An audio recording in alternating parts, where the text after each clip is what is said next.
Pesta demokrasi mulai kita rasakan euforianya sejak saat ini. Kemarin baru saja KPU menutup pendaftaran bacalek. Nah, selanjutnya tentu masih banyak lagi rangkaian terhadap pesta demokrasi ini. Kita tadi sudah berbicara tentunya di segmen pertama ya Bang, banyak hal positif dan juga negatif terkait dengan keterlibatan beberapa bacalek dalam mendaftarkan diri. Ada yang terpenuhi kuotanya dari partai tersebut, ada juga yang tidak. Nah, ini mungkin menariknya, ada partai lama yang ikutan juga PSI salah satunya, tetapi ternyata masih punya PR dalam memenuhi kuota, masih kurang. Ya Bang ya, ini kira-kira kenapa kok dia bisa tiba-tiba tertinggal begitu Bang?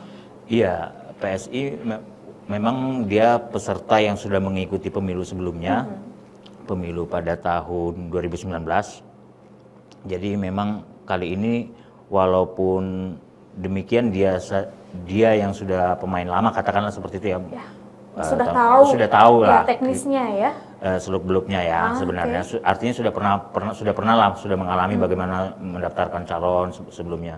Tapi ternyata PSI pada pemilu kali ini juga menghadapi kendala tersendiri, masih kurang 7 kursi mereka PSI. Ya saya kira itulah memang tandanya bahwa tidak mudah partai politik itu khususnya yang belum malang melintang ya, yang belum banyak makan asam garam untuk memenuhi itu semua karena ya itu tahu sendiri juga PSI yang mungkin yang jargonnya katanya anak-anak muda semua, khususnya anak muda yang ada di perkotaan, itu memang mungkin segmennya terlalu segmented atau seperti apa, itu menjadi tantangan tersendiri bagi PSI ketika mereka melihat mungkin calon-calon yang ada ya belum memenuhi kriteria oleh bakal calon legislatif sesuai kriteria PSI seperti itu. Jadi memang itu menjadi masalah tersendiri. Yang menarik itu memang ada partai yang baru, Partai Umat. Itu partai baru kali ini mereka menjadi peserta pemilu. Tapi mereka sudah mampu memenuhi bakal kuota sebagai kuota untuk merekrut bakal calon legislatif yang sesuai dengan persyaratan dari KPU. Jadi memang itu suatu yang patut kita apresiasi ya, bagaimana Partai Umat sungguh-sungguh dalam merekrut kadernya. Mereka benar-benar dari atas sampai ke bawah mereka sudah siapkan sedemikian rupa sesuai dengan persyaratan kepemiluan. Jadi sesuai yang persyaratan yang ditetapkan oleh KPU. Jadi memang terlihat sekali bagaimana partai politik yang matang, bagaimana partai politik yang masih baru benar-benar awam, dan bagaimana partai politik yang sudah malang melintang. Baik, jadi ini memang menariknya ternyata Partai Umat menjadi satu-satunya partai baru yang akan melenggang dalam bacalek pada kali ini, yang berhasil memenuhi kuota bacalek yang ada di Provinsi Lampung. Tentunya ini juga menjadi salah satu contoh dan mungkin vibe baru dalam dunia perpolitikan begitu ya Bang ya.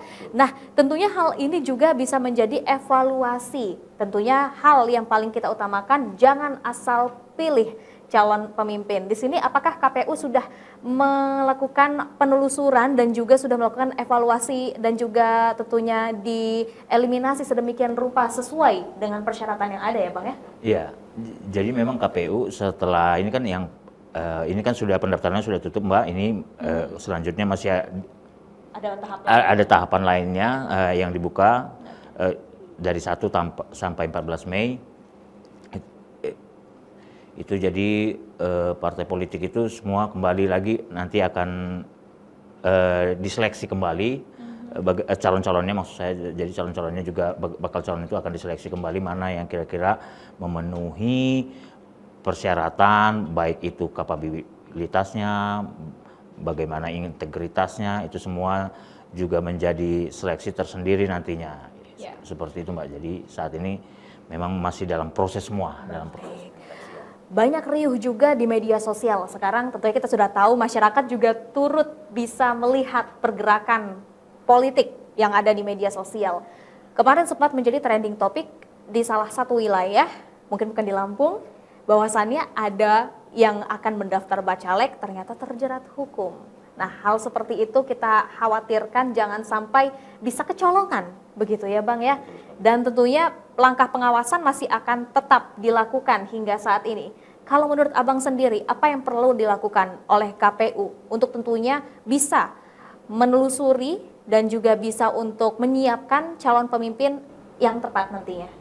Iya, KPU harus bekerja keras kali ini ya, bagaimana KPU itu bisa memastikan calon-calon yang ada. Kita tidak ingin calon-calon pemimpin kita, calon-calon yang menjadi penyuara aspirasi masyarakat itu adalah wakil yang wakil yang hanya mementingkan partai politiknya, tapi bagaimana juga dia harus berkiblat kepada rakyat terlebih dahulu sebelum kepada partai politik. Itu yang kita harapkan sih seperti itu ya Mbak ya. Jadi bakal calon itu walaupun mereka direkrut dari partai politik, tapi punya pandangan, pemikiran bahwa mereka tetap kiblatnya sejatinya mereka itu adalah yang berasal dari rakyat. Bagaimana suara rakyat itulah yang harus terus dibawakan, harus terus digaungkan. Nah jadi memang seperti yang terjadi pada daerah-daerah lain, misalnya ada bakal calon legislatif yang terjerat hukum. Ini kita sayangkan sekali kalau sampai terjadi hal demikian juga di Lampung ya. Oleh karena itu sekali lagi KPU memang harus bekerja keras, menyeleksi secara ketat, bagaimana melihat rekam jejak kembali profil dari seorang bakal calon legislatif itu ya, bagaimana profilnya, rekam jejaknya yang selama ini dijalani, integritasnya seperti apa, prestasi yang pernah dicapainya seperti apa, itu menjadi persoalan. Baik, tentunya nanti ini langkah masih berjalan terus hingga nantinya akan dipilih langsung oleh rakyat. Tentunya di sini rakyat memiliki peran penting untuk memilih dan juga memberikan suaranya kepada calon pemimpin 5 tahun mendatang. Terima kasih Bang Boy. Dan untuk Anda pemirsa Metro TV Lampung, demikian untuk bedah tajuk Lampung Pos pada kali ini. Namun Anda jangan kemana-mana, sesaat lagi kita akan membahas trending topik apa saja yang ada di multi platform Lampung Pos Group lainnya. Tetaplah bersama kami.